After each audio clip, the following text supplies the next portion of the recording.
ഈ യോഗത്തിൻ്റെ അധ്യക്ഷൻ ജില്ലാ panchayat president vice president Binoy Kurian അവർകൾ, അതിവിശിഷ്ടമായി ചടങ്ങ് ഉദ്ഘാടനം ചെയ്ത ഡോക്ടർ PT ഉഷ, ഈ വേദിയിൽ സന്നിഹിതരായിരിക്കുന്ന ഗ്രാമപഞ്ചായത്ത് പ്രസിഡന്റ് P ശ്രീമതി ഉൾപ്പെടെയുള്ള ഏറെ ബഹുമാന്യരായ ജനനേതാക്കളെ, എൻ്റെ ശബ്ദം ശ്രവിക്കുന്ന തില്ലങ്കേരി ഗവൺമെൻറ് UP സ്കൂളിലെ വിദ്യാർത്ഥിനി സുഹൃത്തുക്കളെ, നാട്ടുകാരെ, വളരെ വിശിഷ്ടമായ ഒരു ചടങ്ങ് അതിൻ്റെ പരിസമാപ്തിയോട് അടുക്കുകയാണ്. നേരത്തെ എല്ലാവരും സൂചിപ്പിച്ചതുപോലെ കഴിഞ്ഞ ഒരു വർഷക്കാലമായി വിവിധ പരിപാടികളോടെ നടക്കുന്ന 100ാം വാർഷികാഘോഷം ഇന്നതോടുകൂടി വലിയ ഒരു ആവേശത്തോടു കൂടി സമാപിക്കുമ്പോൾ ഇവിടെ ബാക്കി വെക്കുന്നത് എന്താണ് എന്ന് ചോദിച്ചാൽ ഒരു നല്ല കൂട്ടായ്മയാണ് അതിൻ്റെ ഉത്തരം എന്നെനിക്ക് പറയാൻ വേണ്ടി കഴിയും. എല്ലാ ആളുകളെയും ഉൾക്കൊണ്ടുകൊണ്ട് എല്ലാവരുടെയും അഭിപ്രായങ്ങൾ സ്വീകരിച്ചുകൊണ്ട് വളരെ ഭംഗിയായി ഇങ്ങനെയൊരു പരിപാടി സംഘടിപ്പിക്കാൻ ഇതിൻ്റെ സംഘാടകർക്ക് സാധിച്ചു എന്നുള്ളത് ഇതിൻ്റെ സംഘാടക സമിതിയെയും പ്രത്യേകം അഭിനന്ദിക്കുകയാണ്. നമുക്കറിയാം, ഒരു പരിപാടിയുമായി ബന്ധപ്പെട്ട് ഇറങ്ങുമ്പോഴാണ് അതിൻ്റെ വിവിധ പ്രയാസങ്ങൾ മനസ്സിലാവുക. അതിൻ്റെ ഓരോ ഘട്ടവും മുൻകൂട്ടി കണ്ടുകൊണ്ട് കൃത്യമായ ആസൂത്രണത്തോടു കൂടി അതിൻ്റെ അണിയറയിൽ പ്രവർത്തിച്ച സംഘാടകരാണ് അതിൻ്റെ ഏറ്റവും വലിയ വിജയശില്പികൾ. ഒരു പക്ഷേ വേദിക്ക് സമീപമോ അല്ലെങ്കിൽ പ്രധാനപ്പെട്ട സദസ്സുകളിലോ അവർക്ക് ഇരിക്കാൻ പോലും കഴിയണമെന്നില്ല. ആ നിലയിൽ അത്യധ്വാനം ചെയ്തുകൊണ്ടിരിക്കുന്ന നിരവധി സംഘാടകർ ഈ പരിപാടിയുടെ പിന്നിലും പ്രവർത്തിക്കുന്നുണ്ട്. അവരെ പ്രത്യേകം അഭിനന്ദിക്കുകയാണ്. ഇങ്ങനെ ഒരു പരിപാടി നമ്മുടെ നാട്ടിൽ സംഘടിപ്പിക്കുന്നതിന് നിമിത്തമായത് നമുക്കെല്ലാം പ്രിയപ്പെട്ട ഈ വിദ്യാലയമാണ്.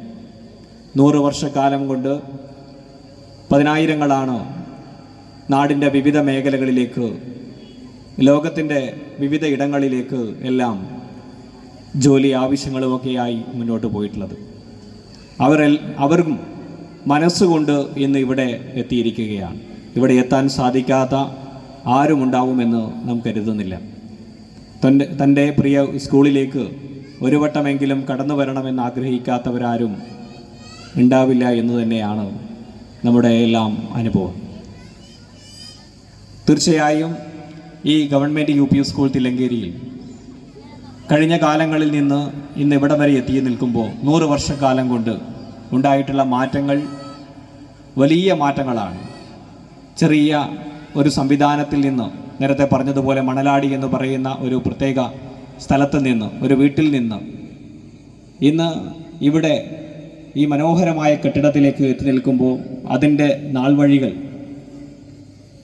ഈ ചരിത്രത്തിൻ്റെ ഭാഗമായി മാറിയിരിക്കുകയാണ്. ഈ 100ാം വർഷവും ഈ വാർഷികാഘോഷവും ഒരു ചരിത്രത്തിൻ്റെ ഭാഗമായി മാറിയിരിക്കുകയാണ്. ഇനിയൊരു 100 വർഷം കഴിഞ്ഞ് ഈ പരിപാടി, ഇത്തരത്തിലൊരു പരിപാടി നടക്കുമ്പോൾ നമ്മളാരും ഇവിടെ ഉണ്ടാവണമെന്നില്ല. അപ്പോൾ അതിനോടൊപ്പം തന്നെ ഈ പരിപാടിയിൽ പങ്കെടുക്കാൻ നമുക്ക് സാധിച്ചതാണ് നമ്മുടെയും ഒരു ഭാഗ്യമായി നമ്മളെല്ലാം കാണുന്നത്. ഇന്നലെ നടന്ന കുട്ടികളുടെ മനോഹരമായ ഡാൻസ്, ഇന്നിപ്പോൾ ഈ വേദിയുടെ സാംസ്കാരിക പരിപാടി കഴിഞ്ഞ ഉടനെ തന്നെ നമ്മുടെ ഈ സഹോദരിമാരുടെ ഡാൻസ് ഉൾപ്പെടെ, ഗാനമേള ഉൾപ്പെടെയുള്ള പരിപാടികൾ ഇവിടെ നടക്കാൻ വേണ്ടി പോവുകയാണ്. ആ പരിപാടികളെല്ലാം വീക്ഷിക്കുന്നതിന് വേണ്ടി നമ്മുടെ എല്ലാം പ്രദേശങ്ങളിലുള്ള ആളുകളെല്ലാം ഇനിയും ഇങ്ങോട്ടേക്ക് എത്തിച്ചേരും. കാരണം ചിലപ്പോൾ മഴയൊക്കെ ആയതുകൊണ്ട് ഒന്ന് കുറച്ച് കഴിഞ്ഞിറങ്ങാം, പരിപാടി തുടങ്ങട്ടെ, അപ്പോൾ അങ്ങോട്ട് ഇറങ്ങിക്കഴിയാം എന്ന് വിചാരിക്കുന്ന ആൾക്കാരും ഉണ്ടാവും. എന്തായാലും അവർക്കുമുള്ള ഒരു അവസരം ഇനി വരാൻ വേണ്ടി പോവുകയാണ്. ഭക്ഷണം ഉൾപ്പെടെയുള്ള കാര്യങ്ങൾ കഴിഞ്ഞതിന് ശേഷം മനോഹരമായ ഗാനമേള. പക്ഷേ ഒരു പ്രയാസമുള്ളത്, ഗാനമേളയൊക്കെ ആകുമ്പോൾ ചെറുപ്പക്കാർ, സംഘാടകർക്കെല്ലാം മതിമറന്ന് ആഘോഷിക്കാനും തുള്ളാനുമെല്ലാമുള്ള ഒരു ഇടമുണ്ടാവണം. ഒരു പക്ഷേ അതിനൊരു ചെറിയ പ്രയാസം ഈ വയലിൽ മഴ പെയ്തത് കൊണ്ടുണ്ട് എന്നുള്ളത് കൊണ്ടും, പക്ഷേ അതെല്ലാം മാറ്റിമറിച്ചുകൊണ്ട് വളരെ ഭംഗിയായി അതൊക്കെ ആസ്വദിക്കാൻ എല്ലാവർക്കും സാധിക്കട്ടെ എന്ന് മാത്രം സൂചിപ്പിക്കുകയാണ്. ഈ പരിപാടിക്ക് എല്ലാവിധ ആശംസകളും എല്ലാവിധ അഭിനന്ദനങ്ങളും നേർന്നുകൊണ്ട് ഞാൻ എൻ്റെ വാക്കുകൾ ചുരുക്കുന്നു. നന്ദി, നമസ്കാരം. Thank you mister Rakesh Thillankeri. അടുത്തതായി ആശംസകൾ അർപ്പിച്ചെത്തുന്നു ശ്രീ MV ശ്രീധരൻ.